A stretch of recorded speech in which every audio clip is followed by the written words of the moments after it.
But if it's raining in Manila, hindi kita maririnig.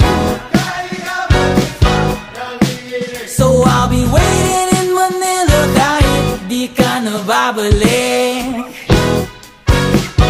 Maulan ba sa inyo pag bumubuhos dito?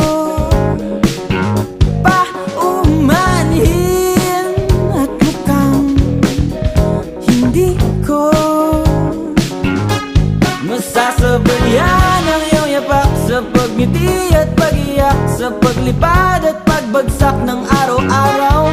Sa pagpikit na lang kita matititigan sa mata, sa panaginip na magpapalik.